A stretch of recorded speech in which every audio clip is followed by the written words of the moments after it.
السلام عليكم ورحمة الله. الحمد لله نحمده ونستعينه ونستغفره ونعوذ بالله من شرور أنفسنا ومن سيئات أعمالنا. من يهده الله فلا مضل له ومن يضلله فلا هادي له. وأشهد أن لا إله إلا الله وحده لا شريك له وأشهد أن محمدا عبده ورسوله أما بعد. கண்ணியத்திற்குரிய எல்லாம் அல்ல அல்லாஹு ஜல்ல ஷானஹு தஆலாவின் நல்லடியார்களே, இந்த புனிதமுக்கிய ஜும்மா தினத்திலே அல்லாஹுவின் அழகிய பண்புகள் என்ற ஒரு தொடர் உரையை நாம் கேட்டு வருகிறோம். அவனுடைய பண்புகளை அறிந்து கொள்வதற்கு முன்னால் அவனுடைய வடிவமைப்பை முதலில் நாம் அறிந்து கொள்ள வேண்டும். அல்லாஹ் என்பவன் ஒரு சூனியமானவன், உருவமே இல்லாதவன், ஒன்றுமே இல்லாதவன் என்ற ஒரு நம்பிக்கை தவறானது என்பதற்குரிய சில சான்றுகளை கடந்த வாரங்களில் நாம் பார்த்தோம். அதன் தொடர்ச்சியாக அல்லாஹுவை பற்றி நபிகள் நாயகம் ஸல்லல்லாஹு அலைஹி வஸல்லம் நமக்கு அறிமுகப்படுத்தும் பொழுது அல்லாஹ் சிரிப்பான், சில விஷயங்களை பார்த்து அல்லாஹ்வுக்கு சிரிப்பு வந்துவிடும் என்று நபிகள் நாயகம் ஸல்லல்லாஹு அலைஹி வஸல்லம் பல சந்தர்ப்பங்களில் சொல்லியிருக்கிறார்கள். அப்போ இந்த சிரிப்புங்கிறது ஒரு காற்றுக்கு வருமா, கரண்ட் சக்திக்கு வருமா? சிரிப்பு என்று சொன்னாலேயே அது அந்த உடல் அமைப்பில் ஏற்படக்கூடிய ஒரு மாற்றம், இதையெல்லாம் பார்த்து ஒரு மகிழ்ச்சியை காட்டக்கூடிய ஒரு அடையாளம் என்று விளங்கி வைத்திருக்கிறோம். அப்போ அல்லாஹ்வை உருவமற்றவன் சூனியமாக இருந்தால் அல்லாஹ் சிரிக்குவான் என்று ரசூல் ஸல்லல்லாஹு அலைஹி வஸல்லம் அவங்க சொல்ல மாட்டாங்க. எப்போவெல்லாம் சொல்லியிருக்கிறாங்க என்று கேட்டால், நபிகள் நாயகம் ஸல்லல்லாஹு அலைஹி வஸல்லமுடைய காலத்தில் வெளியூர்லேருந்து யாராவது வருவார்களே ஆனால் அவங்களுக்கு யாராவது விருந்து அழைச்சிக்கிட்டு போங்க என்று சொல்வார்கள். அவங்க வீட்டில் வாய்ப்பு இருந்தால் அழைத்து கொண்டு போவார்கள். அப்போ வெளியூர்லேருந்து ஒருவர் வந்து விட்டார், அவங்க வீட்டில் அனுப்பி கேட்குறாங்க, எதுவுமே இல்லை, விருந்தாளிக்கு கொடுப்பதற்கு எதுவுமே இல்லைன்னு சொல்லிட்டாங்க. அப்போ இந்த அல்லாஹ்வுடைய விருந்தாளியை நீங்கள் யாராவது அழைத்து செல்கிறீர்களா என்று கேட்குறாங்க. ஒருத்தர் நான் அழைத்து செல்கிறேன் என்று அழைத்து கொண்டு போகிறார். போகும் பொழுது வீட்டில் உள்ள நிலவரத்தை தெரியாமல் அழைத்து கொண்டு போய் விடுகிறார். வீட்டில் போய் கேட்டால், இது உணவு இல்லையே, நமக்கு இந்த குழந்தைக்கு உள்ள உணவு மட்டும்தானே இருக்கிறது, உங்களுக்கு எனக்கும் கூட உணவு இல்லையே, அப்போ இந்த குழந்தைக்கான உணவு மட்டும்தான் நம்மகிட்ட இருக்கிறது, விருந்தாளிக்கு நம்ம எப்படி கொடுக்கறது என்று அந்த குடும்ப தலைவி அந்த சஹாபி பெண்மணி சொல்கிறார்கள்.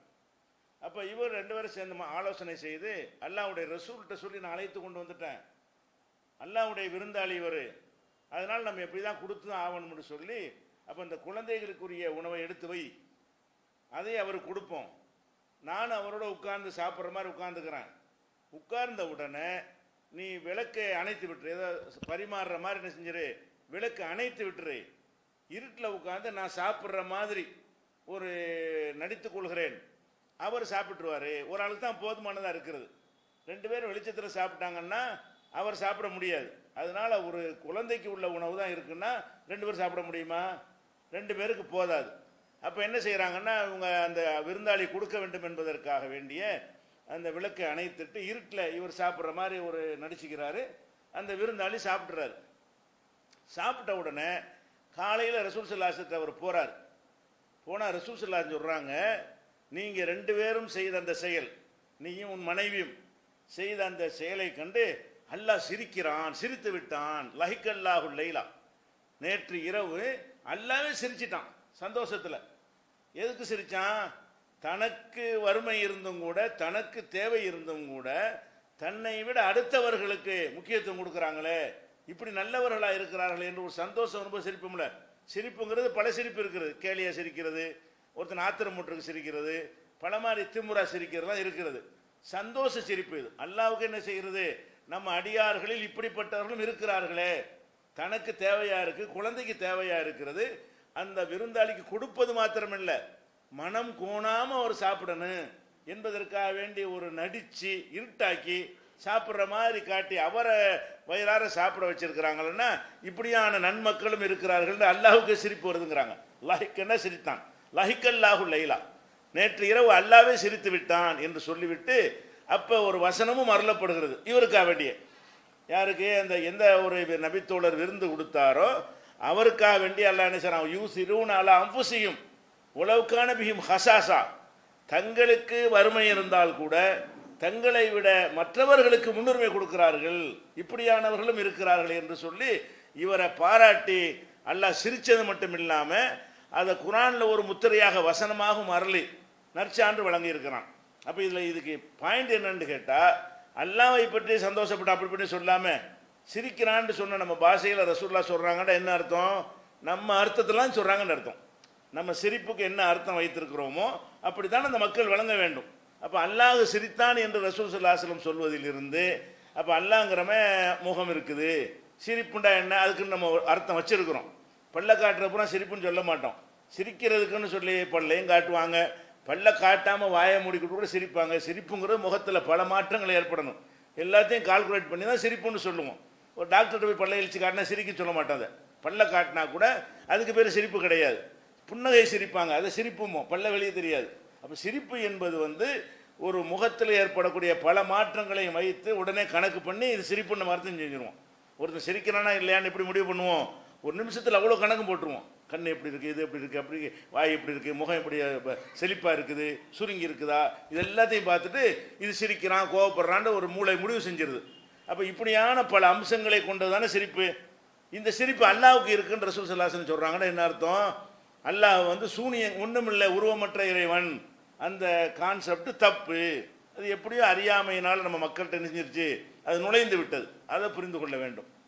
அடுத்ததாக ரசூல் ஸல்லல்லாஹு அலைஹி வஸல்லம் இன்னொரு தடவை சொல்கிறாங்க, 2 பேரை பார்த்து அல்லாஹ் சிரிக்கிறான்.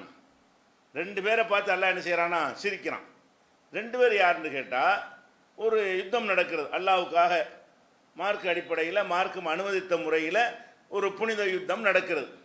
அந்த யுத்தத்தில் ஒருத்தர் ஒரு நபித்தோழரோ நல்லவரோ கலந்து கொள்கிறார். எதிரணியில் உள்ளவர் என்ன செய்கிறாருன்னா இவரை கொன்றுறார். யாரை, அந்த முஸ்லீமான ஒரு நல்லடியாரை போர்க்களத்தில் கொன்று தான் நடக்கும், கொன்று விடுகிறார். கொன்ற உடனே இவருக்கு என்ன நிலைமை, அல்லாஹ்வுக்காக ஷஹீதாக இருந்தால் சொர்க்கம் தானே, அந்த உயிர் தியாகம் அல்லாஹ்வுக்காக இருக்குமே, ஆனால் அவருக்கு சொர்க்கம் கிடைத்து விடும். இவருக்கு என்ன கிடைக்கணும், நரகம் கிடைக்கணும். இவர் எதிர்த்து களம் வந்ததுக்காக நரகம் கிடைக்கணும், ஒரு நல்ல மனிதனை கொன்றதற்காகவும் டபுள் நரகம் கிடைக்கணும் இவருக்கு. இப்போ என்ன ஆகுதுன்னு கேட்டால், இந்த கொலை செஞ்சார் இல்லையா, இவர் பிறகு திருந்தி இஸ்லாம் தான் நல்ல மார்க்கம்னு அறிந்து அவர் இஸ்லாத்தை ஏற்று அவர் ஒரு போருக்கு போய் அவர் கொல்லப்பட்டுறார். இப்போ அவர் எங்கே போகிறார், இப்போ சொர்க்கத்துக்கு போகிறார். இந்த 2 பேரையும் பார்த்து அல்லாஹ் சிரிக்கிறான். இந்த கொலை செஞ்சாலும் சொர்க்கம், கொலை செய்யப்பட்டவருக்கும் சொர்க்கம், இப்படி ஏற்படுறதில்லை. இப்போ கொலை செஞ்சாலும் இவர் நரகம் தான் கிடைக்கணும், இவர் கொலை செய்யப்பட்டவர் அல்லாஹ்வுக்காக வேண்டி, இவருக்கு சொர்க்கம் கிடைக்கிறது கரெக்டு. அல்லாஹ் என்ன செய்கிறான்னா அவன் ஏற்பாடு தான் இது, அவனுக்கு ஒரு மகிழ்ச்சியாக இருக்கிறது, அவன் செய்த ஒரு ஏற்பாடு அல்லாஹ்வுக்கே எப்படி சந்தோஷமாக இருக்குன்னு கேட்டால், இங்கே 2 பேர் சொர்க்கத்துக்கு பரம்பாடுறான்னு சொல்லிச்சு. அந்த மாதிரி ஒரு அதிசயமான ஒரு விஷயமா இருக்கும்ல. அல்லாஹ்வுக்கு எல்லாம் அதிசயம் கிடையாது, அவனுக்கு எல்லாம் தெரிஞ்சு இருக்கிறதுனால அதிசயம்னு கிடையாது. ஆனால் அல்லாஹ்வை பற்றி ரசூல் ஸல்லல்லாஹு அலைஹி வஸல்லம் நமக்கு சொல்லும் பொழுது இந்த 2 மனிதர்களை பற்றி அல்லாஹ் சிரிக்கிறான் என்று ரசூல் ஸல்லல்லாஹு அலைஹி வஸல்லம் சொல்கிறாங்க. இது புகாரியில் 2826வது ஹதீஸில் இடம்பெறுகிறது. அப்போ நபிகள் நாயகம் ஸல்லல்லாஹு அலைஹி வஸல்லம் அவர்கள் அல்லாஹ்வை சொல்லித் தருவதற்காக அனுப்பப்பட்ட ரசூல் ஸல்லல்லாஹு அலைஹி வஸல்லம் அவர்கள் இதை ஏன் சொல்லணும், அல்லாஹ் 2 பேருக்கும் சொர்க்கத்தை கொடுப்பான்ட்டு போயிடலாமே, இவருக்கும் சொர்க்கம் அவருக்கும் சொர்க்கம்னு போயிடலாம். அந்த விஷயத்தை சொல்வது மட்டும் அவங்க நோக்கம் இல்லை, இது அல்லாஹ்வுடைய தன்மையை புரிய அல்லாஹ் சொல்லி தரதுக்கு தான் வந்தாங்க. அல்லாஹ்னா யாருன்னு அறிவி தருவதற்கு தான் அவங்கள தேர்ந்தெடுத்து அல்லாஹ் அனுப்பியிருக்கிறான். அவங்க சொன்ன ஒவ்வொரு அம்சமும் அப்படி தான் நம்ம அல்லாஹ் புரிஞ்சுக்கிறணும், நம்ம இஷ்டத்துக்கு புரியக்கூடாது. ரசூல் ஸல்லல்லாஹு அலைஹி வஸல்லம் அவங்க அல்லாஹ்வை பற்றி எந்த மாதிரியெல்லாம் சொன்னார்களோ அது அப்படியே புரிந்து கொள்வது தான் அல்லாஹ்வை பற்றிய சரியான ஒரு புரிதலாக இருக்க முடியும். இப்படி ஒன்று இருக்குது. அதே மாதிரி மறுமை நாளில் சில சந்தர்ப்பங்களில் சிலரை பார்த்து அல்லாஹ்வை சிரிச்சிருவானாம். மறுமை நாளில் அல்லாஹ்வே என்ன செய்வான், சிலரை பார்த்துட்டு அவங்களோட தன்மையை பார்த்துட்டு அவனுக்கு சிரிப்பு வந்துடும் என்று ரசூல் ஸல்லல்லாஹு அலைஹி வஸல்லம் அவங்க விளக்குறாங்க. அது என்ன விளக்குறாங்கன்னு கேட்டால், இப்போ அல்லாஹ் தீர்ப்புலாம் அளித்த பிறகு சொர்க்கவாசிகள் சொர்க்கத்துக்கு போயிடுவாங்க, நரகவாசிகள் நரகத்துக்கு போயிடுவாங்க.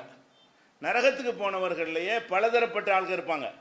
அதாவது கொஞ்ச நாளுக்கு நரகத்துக்கு போகிறவங்க, பல மாதங்கள் நரகத்தில் இருக்கிறவங்க, பல வருடங்கள் நரகத்தில் இருக்கிறவங்க, அந்த டைம் முடிஞ்சு சொர்க்கத்துக்கு போயிடுவாங்க. அதாவது நிரந்தர நரகம்னு சிலர், அல்லாவை மறுத்தவனுக்கு கடைசி வரைக்கும் நரகம்தான். அல்லாவுக்கு ஷிர்க் வைத்தால் கடைசி வரைக்கும் நரகம்தான். ஷிர்க் வைக்காமல் சில பாவங்கள் செய்கிறான், தொழுவுறதுல, நோன்பு வைக்கிறதுல, தண்ணி அடிக்கிறது, இப்படி ஏதோ சில தவறுகள் செய்கிறான். அல்லாஹ் அதை மன்னிச்சிட்டான்டா அவன் நேர சொர்க்கத்துக்கு போயிடுவான்.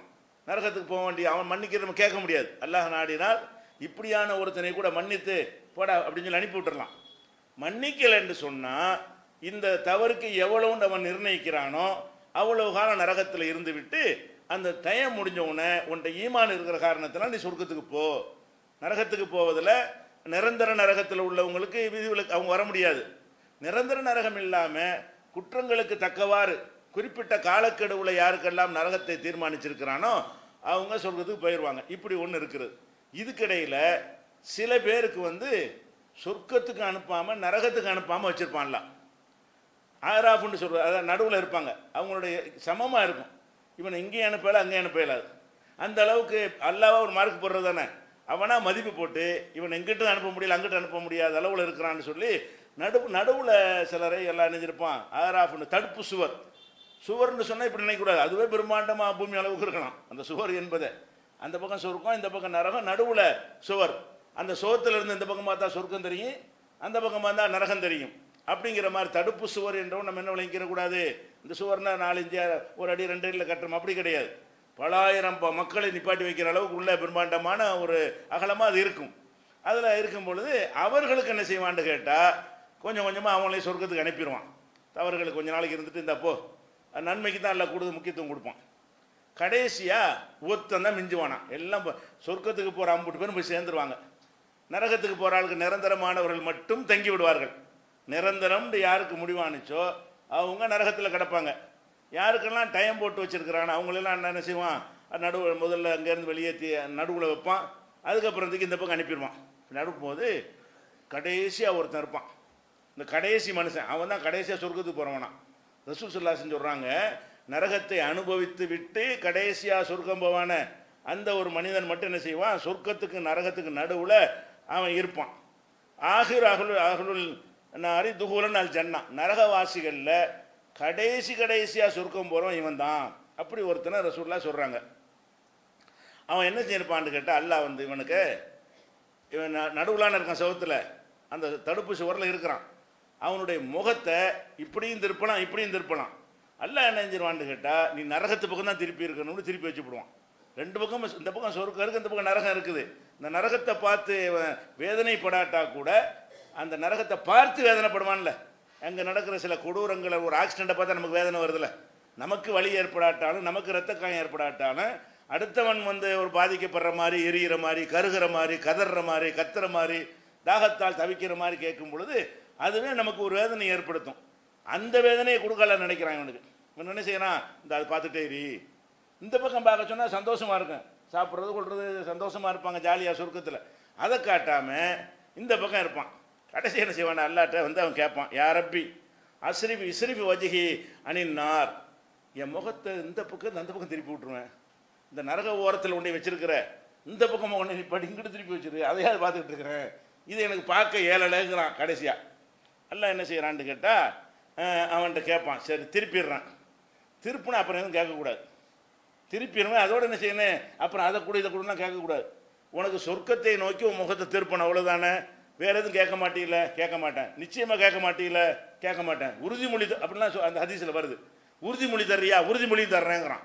அப்போ அல்லாஹ் என்ன செய்கிறான்னா அந்த பக்கம் திருப்பி விட்டுறான். இப்படியே கொஞ்ச நாள் ஓடுது. சொர்க்கத்தில் உள்ள அந்த இன்பம், அந்த சோலைகள் எல்லாம் பார்க்குறான்னா, அதெல்லாம் பார்த்துட்டே இருக்கும்போது அல்லாவே இந்த மாதிரி பார்த்துக்கிட்டே எவ்வளோ நாளைக்கு இருக்கிறது, கொஞ்சம் கிட்ட வாசல்லையே அதை கொண்டு விடு, உள்ளுக்கு விடாட்டாலும் பரவாயில்லை. கத்திமணி அலா பாபில் ஜன்னா, சொர்க்கத்தினுடைய வாசல் கொண்டு எப்படி இப்படி மேலேருந்து செவத்தில் இருந்து பார்க்காம இறக்கி விட்டு அந்த வாசலில் உட்காந்தாலும் பார்த்துக்கிட்டு இருக்கிறேன், உள்ளே விடாட்டாலும் பரவாயில்லை. அல்ல என்ன வைப்பான், நேற்று என்ன சொன்னேன், எவ்வளோ உறுதிமொழி கொடுத்த, எவ்வளோ வாக்குறுதி கொடுத்த அப்படின்னு கேட்டுட்டு, சரி இப்போ இதை செய்கிறேன், இதுக்கு பிறகு வேறு எதுவும் கேட்கக்கூடாது, வாசலில் தான் நிற்கணும் கடைசி வரைக்கும், அதுக்கப்புறம் வேறு இதை கேட்கக்கூடாது, கோரிக்கை வைக்கக்கூடாது என்று அல்லாஹ் சொல்லுவானா.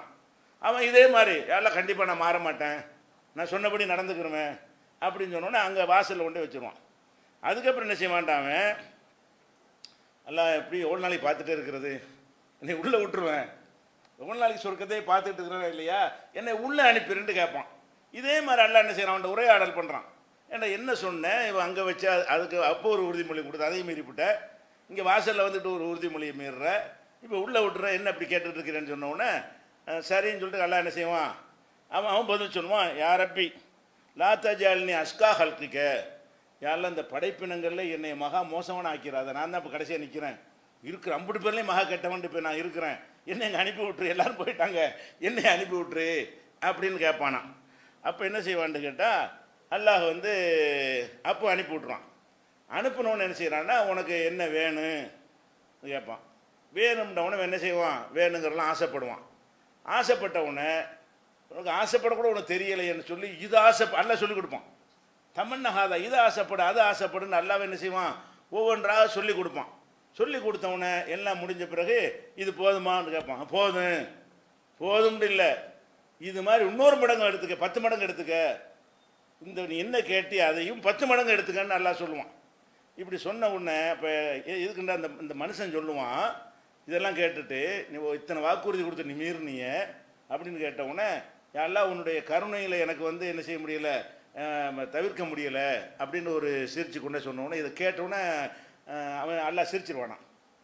இவன் பிறண்டு பேசுகிறான் இல்லையா, இவன் பிறண்டு பேசுறதை பார்த்து இப்போ எலகக்குள்ளாக உடனே அல்லாஹ் சிரிப்பான். இதை கூட ரசூல் ஸல்லல்லாஹு அலைஹி வஸல்லம் என்ன செய்கிறாங்கன்னா, இதை சொல்லும்போது இந்த பதில் சொல்லுவான்ல, ஒவ்வொரு இடமா மாறி மாறி வரும்போது நான் மீற மாட்டேன், சொன்னபடி நடப்பேன்டு, கடைசியில் நான் உன்னுடைய படைப்பில் நான் மோசமானவனாக இருக்க விரும்பலை அப்படின்னு சொன்ன உடனே ரசூல்லா சிரிப்பாங்களாம். ஹதீஸில் வருது. சிரித்தவொடனே சஹாபாக்கள் கேட்பாங்க, ஏன் சிரிக்கிறீங்க அப்படின்னு சொல்லி. இப்படி சொன்னோன்னே அல்லாஹ் சிரித்தான், அதை நான் சிரித்து காட்டினேன். அப்போ ரசூல் ஸல்லல்லாஹு அலைஹி வஸல்லம் அவங்க அந்த சிரித்து காட்டி விட்டு இப்படி அல்லாஹ் சிரிப்பாங்கிறாங்க. அந்த சம்பவத்தை சொல்லிவிட்டு ரசூல் ஸல்லல்லாஹு அலைஹி வஸல்லம் என்ன செய்கிறாங்க, அல்லாஹ் சிரிப்பான்னு சொல்லாமல் அவங்களே சிரிக்கிறாங்க. அப்போ சஹாபாக்கள் கேட்குறாங்க, யாரை சொல்லலாம், நீங்கள் எதுக்காக வேண்டி சிரிக்கிறீங்க அப்படின்னு. இவன் இப்படி பதில் சொல்கிறான்ல, இதை பார்த்துட்டு அல்லாவுக்கு சிரிப்பு வந்துடுது என்று ரசூல் ஸல்லல்லாஹு அலைஹி வஸல்லம் சொல்லுகிறார்கள் என்கிற ஒரு செய்தியை புகாரியில் 806வது ஹதீஸில் நம்ம பார்க்குறோம். இன்னும் பல நூல்களில் இந்த ஹதீஸ்கள்லாம் இருக்குது.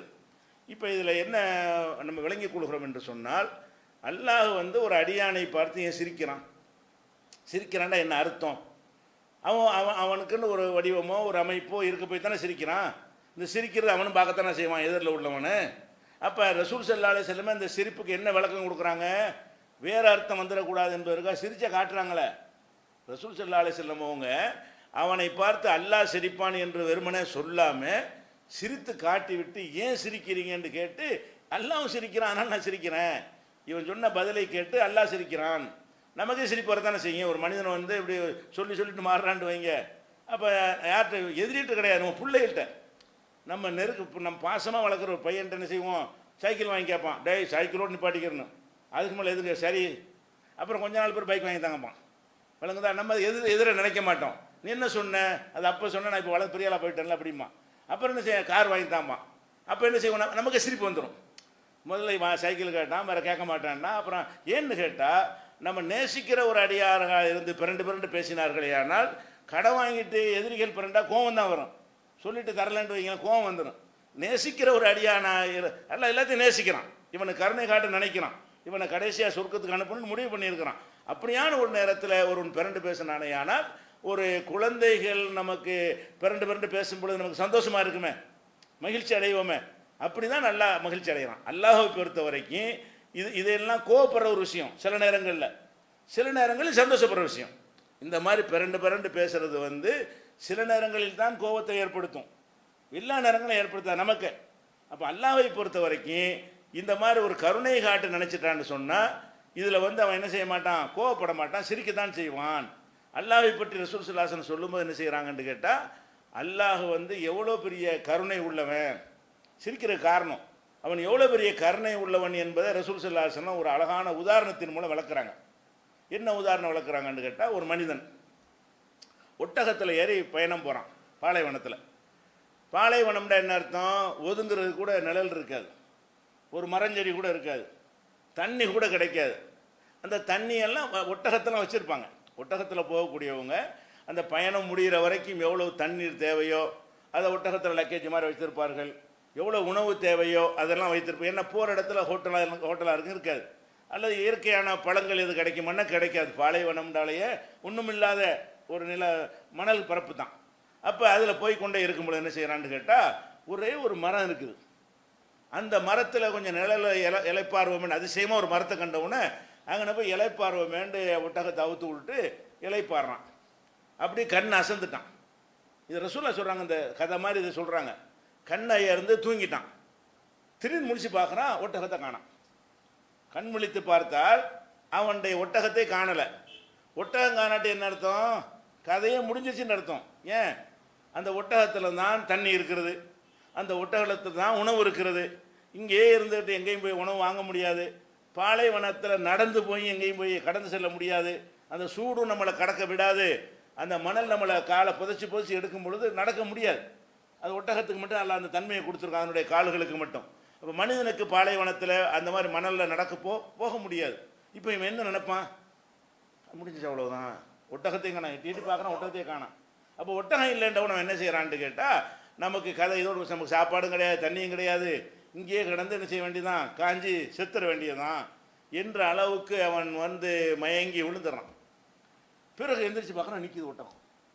இப்போ எப்படி இருக்கு அவனுக்கு? கதை முடிஞ்சிருச்சுன்னு நினைக்கிறவனுக்கு அவன் ஒட்டகத்தை இருக்குது, ஒட்டகத்தில் உணவு அப்படியே இருக்கிறது, தண்ணீர் அப்படியே இருக்கிறது, எதுவுமே மிஸ் ஆகலை. அப்போ இதை பார்த்தால் அவனுக்கு என்ன மாதிரி மகிழ்ச்சி வரும்? போன உசுறு திரும்பின மகிழ்ச்சி வருமா வராதா? நம்ம மூத்தாக போயிட்டோம் அப்படின்ற ஒரு நிலைக்கு போனவன் திடீர்னு பார்த்தா எல்லாமே இருக்குது. நினச்சா இப்போ தண்ணியை குடிச்சிக்கலாம், நினச்சா சாப்பிடலாம். இந்த மாதிரி எல்லாம் செஞ்சுட்டானேன்னு அவனுக்கு என்ன செய்யுது? பயங்கரமான ஒரு மகிழ்ச்சி வருது. மகிழ்ச்சி வந்துட்டு அல்லாவுக்கு நன்றி செலுத்துறான். எப்படின்னு கேட்டால், இறைவா இறைவான்னு கூப்பிட்டு என்ன செய்யறான்? நான் உனக்கு எஜமான், நீ எனக்கு அடிமை அப்படிங்கிறான். மாற்றி பேசுகிறான். இந்த சந்தோஷத்தில் நான் உனக்கு அடிமை, நீ எனக்கு எஜமான்னு சொல்லணும். அல்ல இவன் தான் அடிமை, அல்லாத எஜமான். இவன் என்ன செய்கிறான்டா? சந்தோஷம் அதிகமாக போனாலும் உளர ஆரம்பிச்சிருவாங்க, கவலை அதிகமாக போனாலும் உளருவாங்க. ஒரு மனிதன் வந்துக்கிட்டு சந்தோஷம் ஜாஸ்தியாக போச்சுன்னு வைங்களேன், என்ன சொல்கிறதுன்னு தெரியாது, வார்த்தை என்ன செய்ய முன்ன பின்ன வந்துடும். அது கவலை ஜாஸ்தியாக போனாலும் என்ன செய்வான்? உளர ஆரம்பிச்சிருவான். இவன் மகிழ்ச்சி எந்த அளவு உள்ள மகிழ்ச்சி என்றால், அது தலைகால் புரியலம்பாங்கல்ல, தலை இது கால் இதுன்னு புரிஞ்சிருந்தா கரெக்டாக, தலைகால் புரியாமல் ஆடுறான்னு அர்த்தம். சந்தோஷம் ஜாஸ்தியாக போச்சுன்னா தலையும் காலுக்கு வித்தியாசம் தெரியாது. அந்த மாதிரியான ஒரு அடிப்படையில் இவன் என்ன செய்கிறான்னு கேட்டால், நீ தான் எனக்கு அடிமை, நான் தான் உனக்கு எஜமான்னு சொல்லி அல்லாவுக்கு நன்றி செலுத்துறான். இப்போ இதை ரசூலா சொல்லிட்டு, இந்த அடியான் எவ்வளோ சந்தோஷப்படுறான், எந்த அளவுக்கு சந்தோஷப்படுறான், நம்ம என்ன சொல்கிறோங்கிறதையே மறந்து போகும் அளவுக்கு சந்தோஷப்படுறான்ல. இதை விட ஒரு அடியான் தௌபா செய்யும் பொழுது அல்லாஹ் சந்தோஷப்படுகிறான். இந்த சந்தோஷத்தை ஒப்பிட்டு, சந்தோஷத்தை எந்த அளவு கொண்டு வைக்க, இவ்வளவு சந்தோஷம் இவனுக்கு கிடைத்திருக்கிறது, போன உசுறு திரும்பி வந்த ஒரு சந்தோஷம், என்ன சொல்கிறோன்னு புரியாத அளவுக்கு தடுமாறுகிற அளவுக்குரிய ஒரு சந்தோஷம்.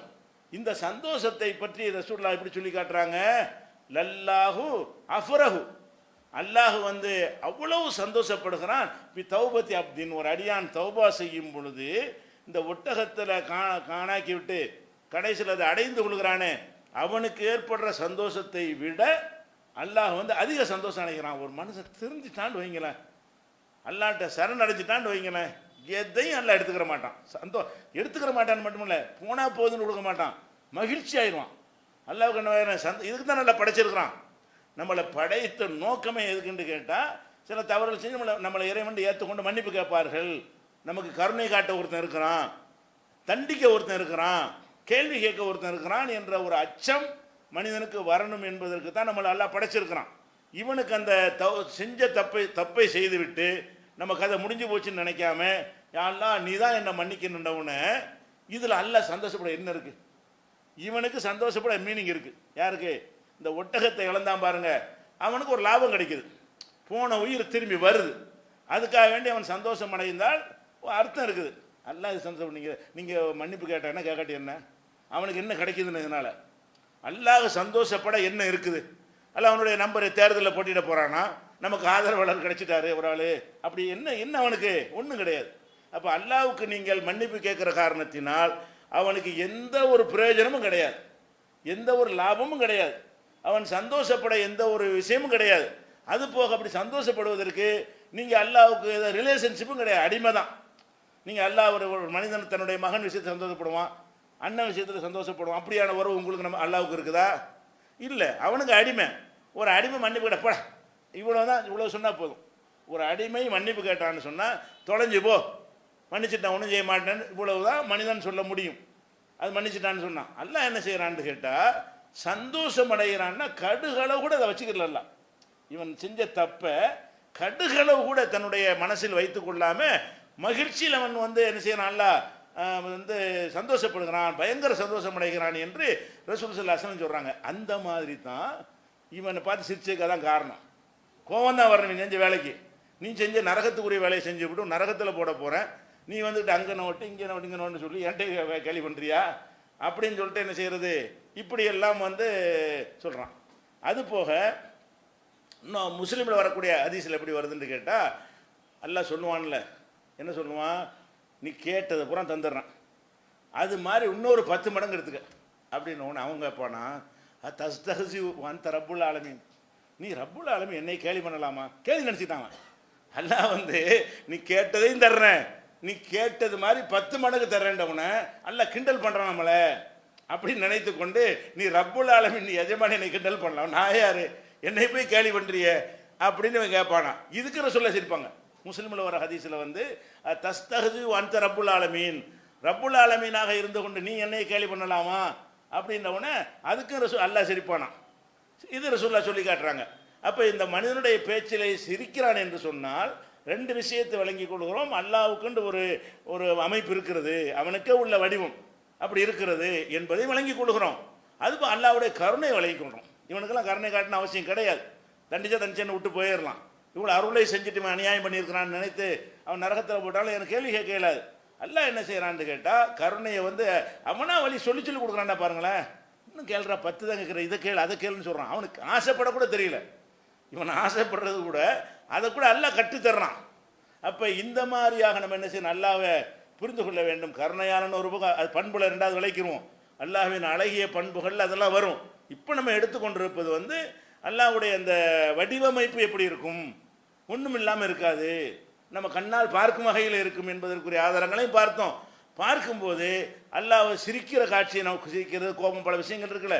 இப்போ நம்ம என்ன பார்த்துக்கிறோம் என்று கேட்டால் அல்லாஹ் நம்மளை பார்த்து சிரிப்பான், நாம் அல்லாஹ் சிரிக்கிறது நம்மெல்லாம் பார்ப்போம் என்பதை அறிந்து கொள்ள வேண்டும். இன்னும் அல்லாஹ்வுடைய அமைப்புகளை பற்றி விஷயங்கள் இருக்கிறது. அதை இன்ஷா அல்லாஹ் அடுத்தடுத்த வாரங்களில் பார்ப்போம்.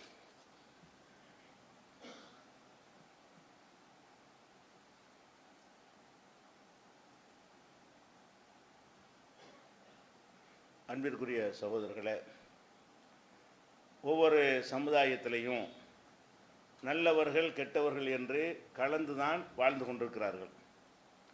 அந்த சமுதாயங்களில் கெட்டவர்கள் ஏதாவது ஒரு செயலை செய்வார்களேயானால் அந்த மனிதனுடைய தவறாகத்தான் உலகத்தில் பார்ப்பார்கள். ஆனால் முஸ்லீம் சமுதாயத்தை பொறுத்த வரைக்கும் எப்படியான பார்வை உலகத்தில் எல்லாருக்கும் இருக்குதுன்னு சொன்னால், அது அரசியல் கட்சிகளாக இருந்தாலும், ஊடகங்களாக இருந்தாலும், அறிவுஜீவிகளாக இருந்தாலும், எந்த மாதிரியான ஆட்களாக இருந்தாலும் முஸ்லீம் சமுதாயத்தில் உள்ளவன் ஏதாவது ஒரு தப்பு செய்து விட்டான் என்று சொன்னால் ஒட்டுமொத்த இஸ்லாத்தின் மீது பழியை சுமத்துவார்கள். ஒட்டுமொத்த முஸ்லீம் சமுதாயமே அதை செய்தது போல் என்ன செய்வாங்க, சித்தரிப்பாங்க. ஒரு குண்டு வச்சேன்னு இலங்கையில் குண்டு வச்சான்னு வைங்களேன், இவனை ஒரு கிறுக்கம் வச்சுட்டான். அந்த குண்டு வச்சான்னு சொன்னால் அவனை தனியாக பிரித்து அவனுடைய தனிப்பட்ட அது செயல். முஸ்லீமில் ஒரு குடிகாரன் இருப்பான், அதுக்கு இஸ்லாமா பொறுப்பு. முஸ்லீமில் ஒரு பிக் பாக்கெட் பேர் வழி இருப்பான், அதுக்கு இஸ்லாம் பொறுப்புன்னு சொல்லுவாம்மா. அப்போ இந்த மாதிரியான செயல்கள், பிறரை பாதிக்கக்கூடிய செயல்களை செய்யும் பொழுது மற்ற யார் செய்தாலும் அவருடைய மதத்தோடு சம்பந்தப்படுத்த மாட்டேன்னு என்கிறார்கள். முஸ்லீம் ஒருத்தன் செஞ்சால் மாத்திரம் தான் இப்படி சொல்லுகிறார்கள் என்பதை நம்ம பார்த்து வந்தோம். இப்படி சொன்னதை அவர்களுக்கு ஒரு பிரச்சனை வரும் பொழுது பாருங்கள், அப்படி இன்னைக்கு பிரதமர் பல்ட்டி அடித்து பேசுகிறார். ஒரு நடிகர் சொல்கிறாரு, ஒரு முதல் தீவிரவாதி இன்னார் தான். முதல் தீவிரவாதி இந்தியா சுதந்திர இந்தியாவில் முதல் குற்றம் என்ன, தீவிரவாத குற்றம் என்ன, காந்தியை கொலை செஞ்சது தான். வெள்ளைக்காரன் பல வருடங்கள் பாதுகாத்த காந்தியை என்ன செஞ்சாங்க, சுதந்திர இந்தியாவில் கொண்டு விட்டாங்க. அப்போ இதை செஞ்ச ஃபஸ்ட்டு சுதந்திர இந்தியாவில் நடந்த பயங்கர செயல் இதுதான். அப்போ இந்த செயலை செஞ்சது யார், ஒரு ஆர்எஸ்எஸ் இயக்கத்தை சேர்ந்த ஒரு பெரும்பான்மை இந்து மதத்தை சேர்ந்த ஒருத்தர் செஞ்சிட்டாருன்றத ஒரு நடிகர் தேர்தல் பிரச்சாரத்தில் சொல்கிறார்.